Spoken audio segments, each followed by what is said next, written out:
नमस्कार, आप देख रहे हैं सत्य हिंदी और मैं हूं आपके साथ कृति सिंह। आइए रुक करते हैं इस वक्त की बड़ी खबरों की ओर। चीन ने भारत पाकिस्तान तनाव में मध्यस्थता का दावा किया। भारत पहले ही तीसरे पक्ष की भूमिका खारिज कर चुका है। ऑपरेशन सिंदूर के दौरान चीन पाक सैन्य सहयोग पर उठे काफी सवाल। अमेरिका के बाद अब चीन ने भी भारत पाकिस्तान तनाव में मध्यस्थता का दावा किया है। चीनी विदेश मंत्री वांग यी ने बीजिंग में कहा कि मई में भारत और पाकिस्तान के बीच हुए तनाव को कम कराने में चीन ने भूमिका निभाई। हालांकि भारत पहले ही साफ कर चुका है कि ऑपरेशन सिंदूर के बाद हालात DGMO स्तर की सीधी बातचीत से सुलझे थे और किसी तीसरे देश ने कोई भूमिका नहीं निभाई थी। मई में पहलगाम आतंकी हमले के बाद भारत ने पाकिस्तान और POK में आतंकी संगठनों पर कार्रवाई की थी। इसी दौरान चीन की पाकिस्तान को सैन्य मदद को लेकर भी सवाल उठे थे। बावजूद इसके वांग यी ने भारत चीन रिश्तों में सुधार की बात भी कही। भारत की GDP $4.18 ट्रिलियन जापान से आगे निकला। 2028 तक जर्मनी को पछाड़कर तीसरी अर्थव्यवस्था बनने का अनुमान। RBI और वैश्विक एजेंसियों ने भारत को तेज ग्रोथ पर भरोसा जताया। भारत ने एक बड़ी आर्थिक उपलब्धि हासिल करते हुए जापान को पीछे छोड़ दिया है और दुनिया की चौथी सबसे बड़ी अर्थव्यवस्था बन चुका है। सरकार के मुताबिक भारत की GDP अब $4.18 ट्रिलियन पहुंच चुकी है। भारत इस समय दुनिया की सबसे तेजी से बढ़ती बड़ी अर्थव्यवस्था भी है और अनुमान है कि 2028 तक वो जर्मनी को पछाड़कर तीसरे स्थान पर पहुंच जाएगा। सरकार ने बताया कि 2025-26 की दूसरी तिमाही में GDP ग्रोथ बढ़कर 8.2% रही। मजबूत घरेलू मांग और निजी उपभोग से इस बढ़त में अहम भूमिका निभाई है। RBI समेत कई वैश्विक एजेंसियों ने भी भारत की ग्रोथ को लेकर सकारात्मक अनुमान जताए हैं। नलिन हेली ने H1B वीजा पर पूर्ण प्रतिबंध की मांग की। भारत सरकार पर रेमिटेंस के लालच का आरोप। वीजा देरी से कई भारतीय प्रोफेशनल्स भारत में फंस गए। पूर्व अमेरिकी UN राजदूत निक्की हेली के बेटे नलिन हेली ने H1B वीजा को लेकर भारत सरकार पर निशाना साधा है। नलिन ने आरोप लगाया कि भारत सरकार अमेरिका से H1B वीजा देरी का मुद्दा इसलिए उठा रही है क्योंकि उसे भारतीय टेक प्रोफेशनल्स की रेमिटेंस से फायदा होता है। उन्होंने सोशल मीडिया प्लेटफॉर्म X पर लिखा कि आप अपने ही देश में फंसे नहीं कहे जा सकते। भारत सरकार सिर्फ पैसे के लिए शिकायत कर रही है। नलिन ने H1B वीजा पूरी तरह बैन लगाने की मांग की। ये बयान ऐसे समय में आया है जब हजारों भारतीय प्रोफेशनल्स वीजा देरी के कारण भारत में फंसे हुए हैं। ममता बनर्जी ने घुसपैठ के आरोपों को बताया झूठा। पहलगाम और दिल्ली हमलों को लेकर अमित शाह से किए सवाल। सीमा फेंसिंग के लिए जमीन न देने के आरोपों से एकदम इनकार। केंद्रीय गृह मंत्री अमित शाह के अवैध घुसपैठ वाले आरोपों पर पश्चिम बंगाल की मुख्यमंत्री ममता बनर्जी ने तीखा जवाब दिया है। ममता ने सवाल उठाया कि अगर घुसपैठ सिर्फ बंगाल में है तो फिर कश्मीर के पहलगाम और दिल्ली में हुए आतंकी हमले कैसे हुए। उन्होंने अमित शाह से इस्तीफे की मांग करते हुए कहा कि अगर वे नहीं हटे तो जनता उन्हें सत्ता से हटा देगी। ममता ने सीमा पर फेंसिंग के लिए जमीन न देने के आरोपों को भी खारिज कर दिया और कहा कि राज्य सरकार ने केंद्र को कई परियोजनाओं के लिए जमीन दी है। उन्होंने बीजेपी के चुनावी दावों और SIR प्रक्रिया पर भी निशाना साधा। 13 जिलों में 91% वर्क स्लिप फर्जी, 1500 करोड़ रुपए के घोटाले का अनुमान।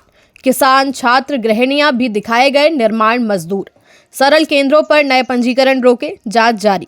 हरियाणा में building and construction workers welfare board के ऑडिट में बड़ा घोटाला सामने आया है। श्रम मंत्री अनिल विज के मुताबिक 13 जिलों में जारी करीब 6 लाख वर्क स्लिप में 5.46 लाख फर्जी पाई गई हैं, यानी 91% से ज्यादा स्लिप नकली थी।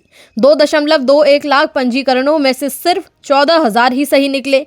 कई जगह पूरे गांव के लोगों को मजदूर दिखा दिया गया। किसान, दुकानदार, गृहिणियां तक हर फर्जी मजदूर को औसतन 2.5 लाख रुपए के फायदे मिले। विज ने 3 लेबर इंस्पेक्टर सस्पेंड किए हैं और मुख्यमंत्री से उच्च स्तरीय जांच की भी मांग की है। उत्तर प्रदेश में SIR के दौरान 18.7% वोटरों के नाम कटने की आशंका। ड्राफ्ट वोटर लिस्ट अब 6 जनवरी को होगी जारी। शहरी जिलों में सबसे ज्यादा वोटर डिलीशन। उत्तर प्रदेश में चल रही स्पेशल इंटेंसिव रिवीजन यानी कि SIR प्रक्रिया के तहत वोटर लिस्ट से बड़ी संख्या में नाम कटने की संभावना है। शुरुआती आंकड़ों के मुताबिक करीब 2.89 करोड़ वोटरों के नाम हट सकते हैं, जो कुल मतदाताओं का लगभग 18.7% है। इसी वजह से चुनाव आयोग ने ड्राफ्ट वोटर लिस्ट का प्रकाशन 31 दिसंबर से टालकर 6 जनवरी कर दिया है। आयोग के अनुसार बूथों के पुनर्गठन के चलते 15,000 से ज्यादा नए मतदान केंद्र बनाए गए हैं।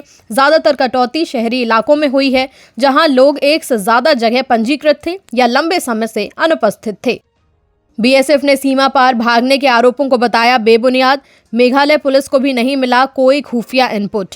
बांग्लादेश में शरीफ उस्मान हादी की हत्या के बाद भारी हिंसा। मेघालय में तैनात बीएसएफ ने बांग्लादेश पुलिस के उस दावे को सिरे से खारिज कर दिया है जिसमें कहा गया था कि इनकलाब मंच के नेता शरीफ उस्मान हादी के हत्यारे भारत भाग आए हैं।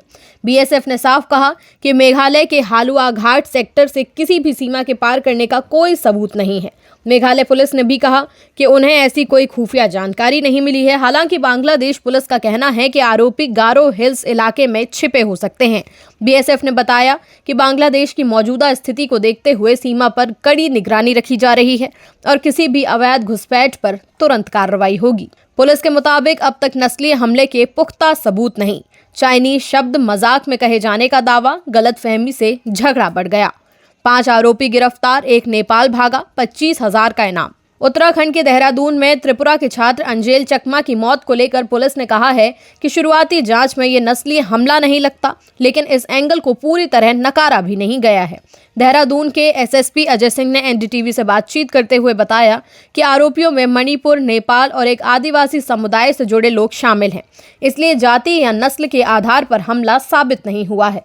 हालांकि अंजेल के भाई माइकल चकमा ने नस्लीय गाली देने का आरोप लगाया है, जिसे अब जांच में शामिल किया जाएगा। इस घटना में अब तक 5 आरोपी पकड़े गए हैं और एक फरार है।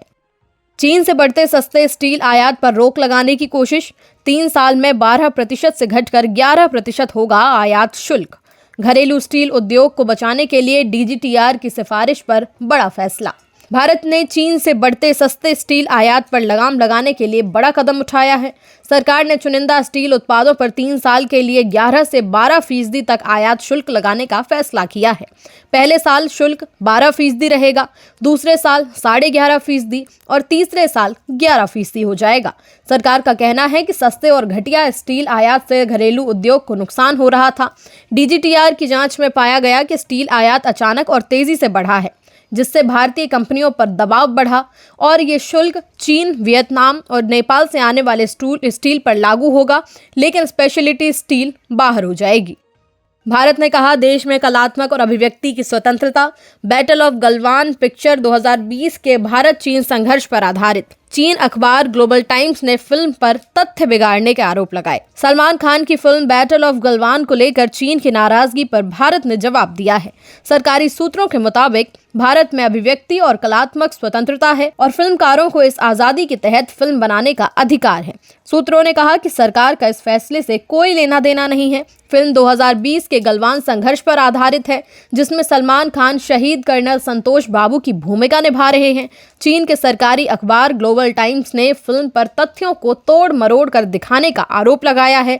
भारत ने कहा कि किसी को आपत्ति हो तो रक्षा मंत्रालय से संपर्क कर ले। फिलहाल के लिए इतना ही। देखते रहिए सत्य हिंदी।